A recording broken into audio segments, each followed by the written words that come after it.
अस्सलाम वालेकुम। उम्मीद आप सब लोग खैरियत से होंगे। मैं आपकी दुआओं से खैर वाफियत से हूँ। आज मैंने जो वीलॉग करना है और जो उसमें मैंने नुकात कवर करने हैं वो मिडल ईस्ट, सऊदी अरेबिया और पाकिस्तान के जो माबी रिलेशंस हैं, उनकी जो अहमियत है या उनकी जो नागुज़ीरियत है, उसके ऊपर कुछ कहना है। आपको याद होगा इससे पहले मैंने एक वीलॉग किया था जो यूएई ने पाकिस्तानी शहरियों के बारे में वीज़ा पॉलिसी में सख्तियाँ की हैं, मैंने उसका अहता किया था उसका। आज का जो वीलॉग है ये भी उसी सिलसिले की कड़ी है, लेकिन इससे पहले कि हम उसके बारे में बात करें, आप मेरा यूट्यूब चैनल जो है इसको प्लीज़ सब्सक्राइब कीजिए, और अगर ये मेरा वीलॉग अच्छा लगे तो उसको पसंद भी कीजिएगा, उसको लाइक भी कीजिएगा। हमें देखना ये कि पाकिस्तान एक इस्लामिक कंट्री है, न्यूक्लियर ताकत है और माशाल्लाह दुनिया में इसका एक बहुत बड़ा मकाम है। लेकिन गुज़िश्ता कुछ अरसे से हमारे इमेज और रेपुटेशन इस तरह ख़राब हुई है कि ना हमारे पासपोर्ट की पहले वाली वो ज़ीराई और तौक़ीर रही है, और ना ही हम ख़ुद जो लोग जाते हैं बाहर उनके साथ लोग जो बर्ताव है या जो सलूक होता है यूरोपियन या वेस्टर्न कंट्रीज़, तो एक तरफ ये जो हमारे अपने बरादर इस्लामी मालिक हैं उनमें वहाँ पे भी हमारे साथ जो रवैया या का इजहार किया जाता है वो भी अफसोसनाक होता है और उससे भी दिल परेशान होता है। पाकिस्तान की जो मौजूदा सियासी सूरत हाल है वो भी परेशान कुन है। जैसे आज 24 नवंबर है और आज के दिन एक सियासी पार्टी ने एहतजाज की काल दे रखी है, और इस तरह की कालें गुज़िश्ता कई सालों से आ रही हैं, जिससे मईशत दिन ब दिन कमज़ोर होती जा रही है। और आपको पता है हमारी मईशत जहाँ डोमेस्टिक प्रोडक्शन पे इन्हिसार करती है, उससे ज़्यादा इसका इन्हिसार तरसीलात ज़र से है, फ़ॉरेन एक्सचेंज से है, जो कि बाहर से हमारे लोग जो बाहर मुख्तलिफ दुनिया में रहते हैं वो फ़ॉरेन एक्सचेंज बचवाते हैं पाकिस्तान में, तो उसके साथ पाकिस्तान की मईशत को सहारा मिलता है। तो एक बहुत बड़ी तादाद पाकिस्तान की जो है वो गल्फ़ कंट्रीज़ के अंदर रहती है, अरब कंट्रीज़ के अंदर रहती है।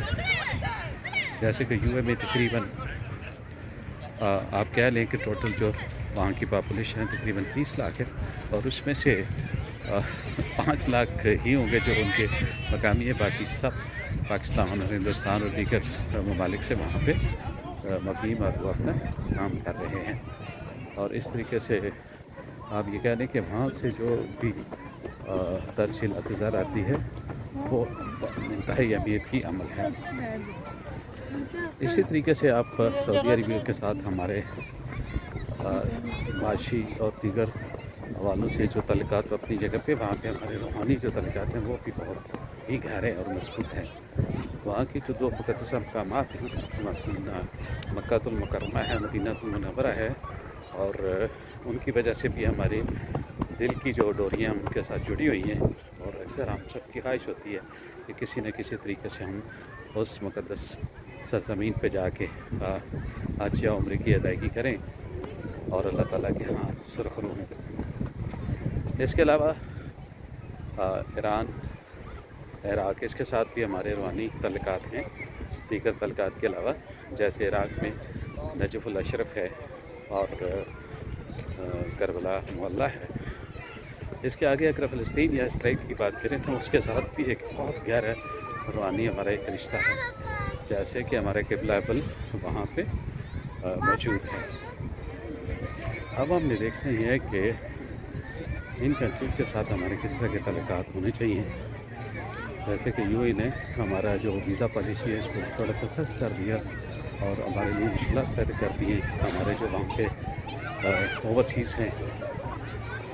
अब जब कि कल एक सियासी लीडर की अहलिया ने मुतनाज़ा बयान देकर सऊदी अरेबिया के साथ भी हमारे जो तल्लुकात है उस पर असरअंदाज़ होने की कोशिश की है। अल्लाह करे कि वो इस तरीके से متاثر رہوں اور ہمارے جو تعلقات ہیں ایسے ہی رہیں۔ تو یہ تو تھا یہ آپ نے جب کہ اپنے برادر اسلامی ممالک کے ساتھ تعلقات کو کیسے استوار کرنا ہے تاکہ آپ اپنے اندرونی معاملات خصوصی طور معیشت اور سلامتی کے جو اسپیکٹس ہیں ان کو مضبوط کر سکیں۔ آپ میں نیوکلیر طاقت ہونے کی وجہ سے باقی جو امور ہے یا عمل ہے ان کو بالکل یہ آپ نظر انداز نہیں کر سکتے۔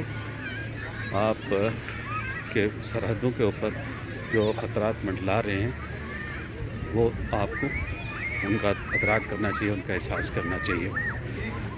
اس وقت دنیا کی تمام نظریں پاکستان کے اوپر لگی ہوئی ہیں، خصوصی طور پہ اسرائیل، ہندوستان اور امریکہ کی۔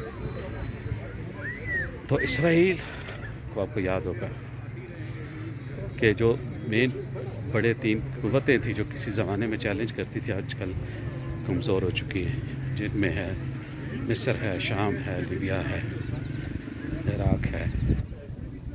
یہ سب وہ ممالک تھے جو کبھی کسی زمانے میں چیلنج کیا کرتے تھے اسرائیل کو، لیکن ان کے اندرونی خلفشار، انتشار اور کمزوریوں نے ان کو اتنا نہیں پر کمزور کر دیا ہے کہ اب وہ اسرائیل کے خلاف اونچی آواز میں بول بھی نہیں سکتے۔ اس کے بعد جو ایک ملک رہ گیا تھا، وہ جو ان کی سرحدیں بھی ساتھ ملتی ہیں، وہ تھا ایران۔ ابھی ایران کی طرف ان کا سارا فوکس ہے، اور ایران بھرپور کوشش کر رہا ہے کہ اس کا مقابلہ کر رہے ہیں، لیکن لگتا ہے کہ جو حالات بن رہے ہیں، جس طریقے سے سرکمسٹانسز بن رہے ہیں، سونر اور لیٹر اس طرح کے حالات بن جائیں گے کہ ایران اور اسرائیل کا کانفلکٹ ایرپٹ ہو سکتا ہے۔ اگر ایسا ہو جاتا ہے تو اس کے اثرات پاکستان پر بھی مرتب ہوں گے، اس کا اسپل اوور افیکٹس ہوں گے۔ تو اس لیے ہمیں اس کے لیے تیار رہنا چاہیے، ہمیں کبوتر کی طرح آنکھیں بند کر کے نہیں رہنا چاہیے، ہمیں اپنے گرد و پیش کے ماحول کو بھی دیکھنا چاہیے۔ اگر ایسے ہو جاتا ہے تو ہمیں بھرپور ایران کی سفارتی اور سیاسی سپورٹ کے ساتھ ساتھ اپنے اندرونی جو معاملات ہیں اس کو بھی اس طریقے سے سدھارنا چاہیے کہ ہماری زمین ہمارے دوست ممالک کے خلاف استعمال نہ ہو سکے۔ اور یہ جو تمام ممالک ہیں، ان کی تباہی پہ ایک سبب یہ تھا کہ وہاں پہ یا تو روسی حکومتیں تھیں یا پھر امریت تھی۔ ایک بار صرف ڈیموکریسی نے سر اٹھایا تھا مصر کے اندر، لیکن وہ بھی کچھ عرصہ اخوان المسلمین کی حکومت رہی، اور اس کے بعد وہاں کی جو مصر کی مقتدرہ تھی اس نے اس کو سین سے ہٹا دیا، اور اس کے بعد تمام فارن قوتیں اسپیشلی ویسٹرن پاورز اس کے اگینسٹ ہو گئی، کبھی کسی کو ویپنز آف ماس ڈسٹرکشن میں اور کبھی کسی بہانے سے ان کو کمزور کر دیا اور تباہ کر دیا۔ اب اگر ہم نے تمام جو ریاستیں جو اس ریجن کی ہیں، خصوصی طور پہ مڈل ایسٹ کی اور جو اسرائیل کے ارد گرد جو کنٹریز سے بھی تباہی کا شکار ہیں، ان سے عبرت حاصل نہ کی تو پھر ہمیں بھی اس طرح کی مشکلات کا سامنا کرنا پڑ سکتا ہے۔ تو اس لیے ہمیں اپنے گھر کو سنبھالنا چاہیے، آپس میں یکجہتی کو فروغ دینا چاہیے، اتفاق کو پنپنے دینا چاہیے۔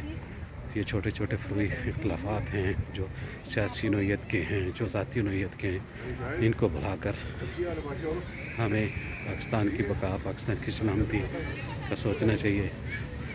اگر ہم اس کو سوچیں گے تو تب بھی ہم بھی آزادی اور خوشحالی کی فضا میں سانس لے سکیں گے۔ پاکستان ہے تو ہم ہیں، پاکستان نہیں ہے تو کچھ بھی نہیں ہے۔ اور پاکستان کی فصیل جو کہ پاکستان آرمی ہے، جو اس کی حفاظت کی سامان ہے، اس کو بھی سپورٹ کرنا ہم سب کا فرض ہے۔ اور اس لیے آپ دنیا کے بدلتے حالات، اندرونی جو کمزوریاں ہیں ان کا ادراک کرتے ان کو سد بات کریں، اور پاکستان کی خاطر تمام اختلافات بھول کے ایک پلیٹ فارم میں آ کے بیرونی جو خطرات ہیں ان کا مقابلہ کرنے کے لیے تیار ہو جائیں۔ اس کے ساتھ ہی میں آپ سے اجازت چاہوں گا، ویڈیو پسند آئے تو اس کو لائک کیجیے گا۔ آپ کا بہت بہت شکریہ۔